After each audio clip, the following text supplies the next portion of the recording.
What's up, YouTube? What up, friends and fam? What's going on? It's your boy Kenny Lucas from North Attleboro, Massachusetts, back where he was born and raised. I actually wasn't born here. I was born in Newton, Massachusetts. A little bit of background about me. So you can write that down of your notes of Ken Lucas. But anyways, I wanted to hone in on a subject of be careful who you trust in this life. I ran into a situation this past week that I want others to implement in their own lives. As you know, I started my own company, starting out with snow removal, and I started with 3 customers that I found off a gig on Craigslist. Funny story about that guy. My original customer is no longer a customer. But I started out with those 3 customers, right? And now it's turned into this last storm. I had 45 different properties. 26 of them were from one lead, and then the other 20 or 19 were from individual leads that I've gotten. Facebook, off Craigslist, off hunting people down on Facebook, Craigslist, everything. Just working the phones, being a nice guy, charging a little bit cheaper than the competition just to get my foot in the door. And then as the work goes, I'm going to be the market as far as comparing myself to other people. I'll charge the same price, if not more, once it gets going. I just did this to start out, just to keep the momentum rolling. Oh, this guy charges this amount, so keep it going that way. And then as I get more of a name for myself, more of a clientele, because I do really good work. We do really good work. We only do the top quality work, and we don't settle for less. You know what I mean? So once that word gets out, then I'll be able to charge more. And also I'll be able to charge more to my customers who I started at cheap, because I'll be like, hey, look, it's actually 65 instead of 60. And, most of them are probably going to be okay with it. I have one customer in particular, he probably won't be. And he's probably not going to be my customer anymore anyway. It's too much work. I like the guy personally. I think he's cool, but he's really cheap when it comes to money. So these people are not it's not ideal to have a customer like that, in my opinion, because the amount of aggravation, the amount of time, for example, shoveling this guy's driveway. He wanted us to shovel it super clear. Meanwhile, it was his fault that the snow was still there so much, because he hadn't removed snow all year, and we've had 2 storms before I've ever showed up. So there was snow caked on there, and then he wanted it bare down to the asphalt, and he was trying to finagle me on the price. And I was like, hey, look, man, this is the price, and I'm sticking to it. I'm not going down any because you want your driveway clear to the max when it's not going to be, even if a plow came. So little things like that, man, it's not worth to have those customers, in my opinion, because these customers are just the root of aggravation, and this is the whole reason why we start our own company, so we don't have to deal with this. If you're like me, you started your own company because you don't want to deal with this, right? So it's coming to the point where I'm just dropping anybody like that. I also got, not even getting into it, the customer got into it with me. The one I was mentioning before, how I started out with three houses down in Fall River. He's a rental property guy, and he's always been a little not upfront, a little uptight or something, judgmental in a voice. That's not the right word, but just the vibe was off. And then the whole time, this is my 4th time going out there, and then I went out there at night after I did all my other houses, because that's in Fall River, so I'm not going to go there first, and this guy is weird. So I did the properties, yada yada, and then his tenant took pictures of the sidewalk for him, and he wasn't happy with it because, like I said, it wasn't clear down to the asphalt. And then we kind of got into it, and I'm like, hey man, you have to pay more for the rock melt if you want more rock melt. He only wants one bag for all 3 properties, and I'm like, you got to pay 2 or 3 bags per property if you want it down to the asphalt, because that's ice we have to melt. And, I talked to him nicely but sternly, because he talked down on me. like, for example, when he finally called me and said he didn't want my service anymore, it was because I was talking to him. But that's what he came across as. I was talking to him, but I was talking with him, but he wasn't understanding. So I guess I was talking to him because I was like, hey, look, like, do you want it down to the very nicely and calmly, like I keep my voice. I didn't get any aggravation, but he got really aggravated and pissed off. And the last time he called me was, I don't need your service anymore. Delete my number. I'm going to send you the 180, but that's it. I'm going to tell the other two properties that they don't need your service either. Which, good luck to him, man, because that's not how you deal with anybody, man. I'm the most reasonable guy there is when it comes to business and whatnot. I'm real reasonable. I'm a real nice guy. That's bit me on the ass this week, actually, because so I hired my business partner that I got off the first storm because he had a snowblower, ran an ad, whatever. I made a video about this, the law of attraction. Sometimes the devil would deceive you. Because then, long story short, we've worked 2 storms together. It's gone good. I was pretty excited about the future for us. And then there was a few sketchy things that kept popping up with him. Like, for example, we went to Worcester. We were going to collect half the payment up front for a home improvement job we were going to do together. We waited around for 3 hours. There was no check. He was talking to a crackhead on the apartment that we were supposed to work at.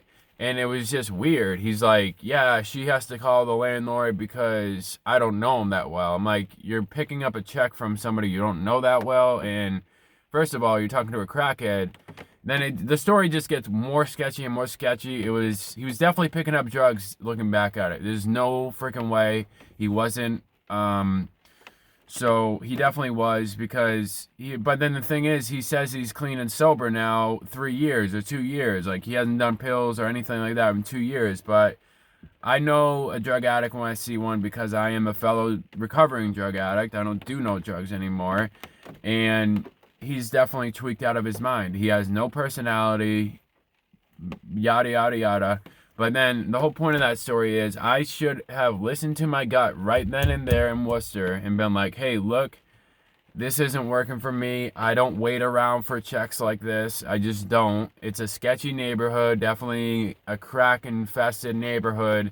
And I just don't wait around like this for somebody I don't know. And it's just getting sketchier by the moment. So looking back, you should do things like this and listen to your gut, man. When your gut is saying get out of there, it's probably right. It's probably right. Like 8 out of 10 times it's probably right. 9 out of 10 times. In a situation like that, 10 out of 10 times it's right. Get out of there. Because it could have ended up bad. Then I got all pissed off at him, blah, blah, blah. But I was still like, you know what? Like, I was giving him the benefit of the doubt that time. I like to give people the benefit of the doubt because I make mistakes too. We're all human. So then I gave him the benefit of the doubt. We drove home. And then another snowstorm happened 2 days ago. So 2 days ago, hit him up. Hey, you want to come? Or no, a couple days ago. I asked him 5 times to bring the salt, the rock melt. So the rock melt for this company, for my company, is huge. I sell my service and it includes rock melt. I want to get these people steps and stairs and their pathways. I'm not going to get the whole pathway completely bare unless they want it completely bare and they're going to pay an extra $40-$50 for that because that's a lot of rock melt. So he supposedly has rock melt in bulk. And I said, hey, bring like 1,000 pounds of that rock melt. Like, we need it. We need like literally 1,000 pounds. Like, I was going to put it in the bed of the truck and we just have it, not have to worry about going to the store. And I reminded him twice before I picked him up on in the morning time on Saturday morning, I think it was. He's like, oh yeah, it's fine. We can just go over there and get it. We couldn't go over there and get it. He was supposed to already have it, and then when I picked him up at his house, his snowblower was broken. He couldn't bring his snowblower either. Then I'm like, man, you don't have the rock melt. You don't have the snowblower. Right then and there, I should have said, hey, I don't need you today. Because I had my other friend who helped me out, loved the kid to death, Steven. Shout out Steven, man. Love you.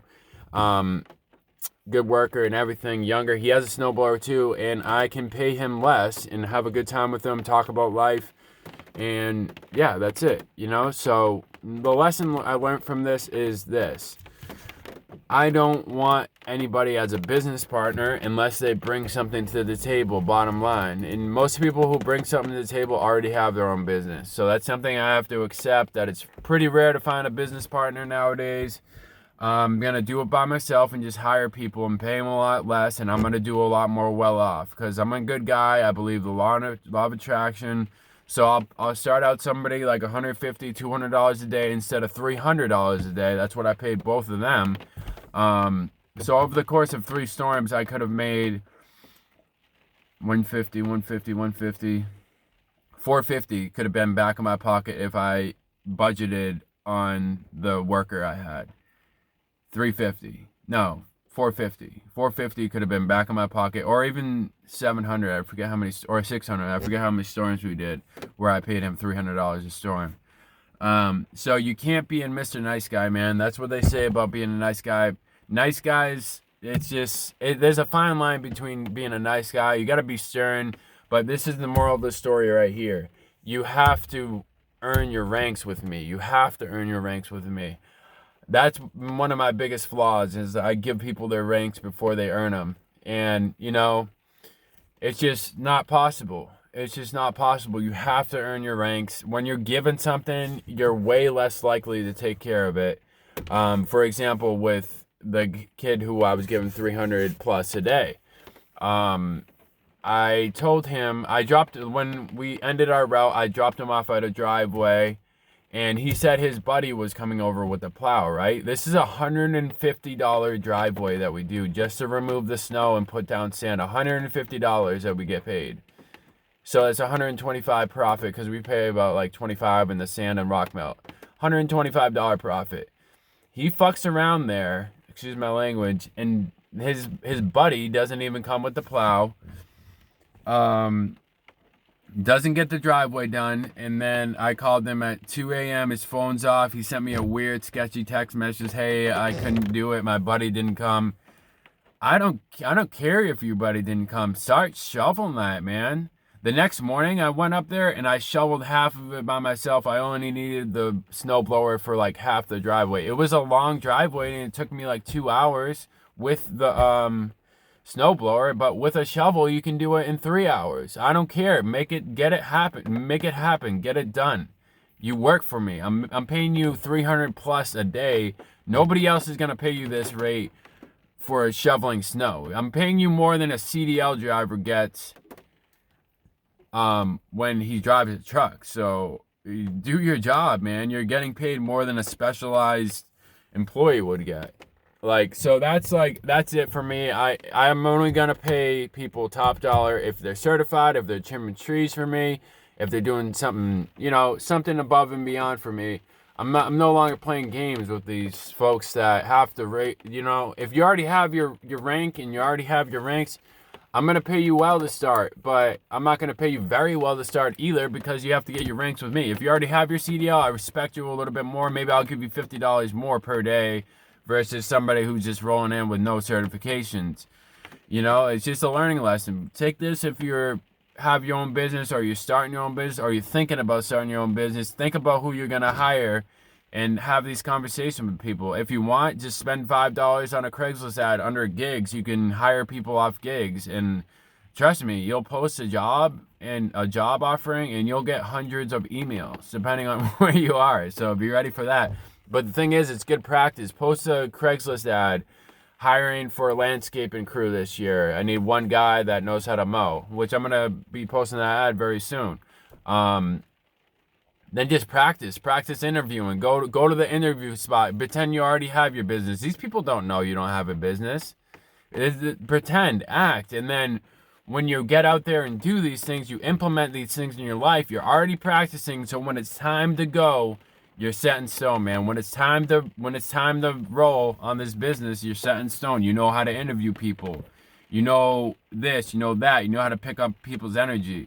Like, I'm going to set aside a day one time this week. Matter of fact, I will put it in my notes right now. Look at this long-ass thing of notes. And a quick tidbit about this. These notes, I love writing them down. I put them in my phone, but I don't get them done when I put them in my phone. They have to be on paper. That's a huge tidbit that I feel like only millionaires and billionaires still do, but be right back. Gotta write that down. So I just wrote down, set up a day for interviews. So I'm gonna take a full day out of my life and do interviews. You never know who you're gonna meet. Just like I was all excited about my business partner, who turned out to be a flake or turned out to be, a liar. I was excited about him. He knew electric, blah, blah, blah, and this and that. I can get you free train tickets, all this. So I can kind of depict who's going to be a storyteller and who's not. That's good. And then you never know who you're going to meet, man. You never know who's looking for a job. You really don't. You really don't. You just really don't know who you're going to employ, who you're going to meet from doing these job interviews, man. It sounds like a lot of fun to me, so I'm going to make that a date of it. I'm glad I did this video because I didn't have that in my notes, and I'm going to look forward to that like everything else I do. So if you like what I'm doing here, like, comment, share, and subscribe. Oh, yeah. In the total from the snow removal. I'm going to make that the title of this video for clickbait. Honestly, I'm an honest dude. Total of, I'm going to write that down too. So the total net, like overall what I made was $2,600 that I charged to customers. $2,600. $600 of that went to my employees. Should have been $400, so not like $200 in my pocket. Not whatever. I made $2,600. $600 for them. About $250, almost $300 for the salt. So that's like $1,750 that's back in my pocket, back into the business pretty much. Not all of it. I obviously need money too to survive and for clothes and all that. But $2,600 without a plow and one snowblower and just this truck. Tell me, you know what I mean? Tell me if I'm doing something wrong, because I feel like I'm doing something extremely right. I've talked to other snowplow drivers who can't even get the amount of customers I do. I think it's my service, the way I talk to people on the phone. All this stuff I'm teaching you, it's going to make you a millionaire if you listen to this. I promise you, because I'm not stopping until I'm a billionaire. Maybe I'm a billionaire, I'll stop. But I'm like, this $2,600 I got in one day, I'm not even happy with it. I'm like, I could have done this. I could have done that. Next storm, we're going to do this. I've doubled my service. I've doubled my profit in 3 storms. Learn real quick. Real quick. That's why I don't work a 9 to 5 anymore. I just made $1,700 in one day versus going back and forth to work all the time and not even making that in 1 week. Maybe in 2 weeks I'd make that. Or a week and a half. It doesn't make any sense for me to go to a job. It doesn't. Once you become a business owner and you learn how to work the system, work the phones, it's not going to make any sense to go to a 9 to 5, man. 9 to 5 is for suckers.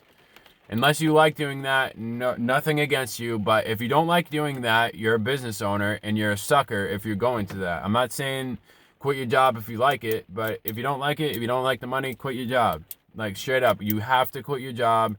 Find a way to do it. Save enough money at your job now, then implement what I'm teaching you. How to advertise, how to do this, how to do that. I'm telling you, there's going to be a day soon where I'm in a suit, coat, and tie, and I've made it. I've made the $1 million deal. That being said, I do have a $30,000 job that I'm about to post. The guy wants a heated driveway. The one that homeboy was supposed to take care of, now look at that. He wants a heated driveway, and I'm taking care of it. So, boom. Like that. Subscribe that, and let's get this money together. Let's go.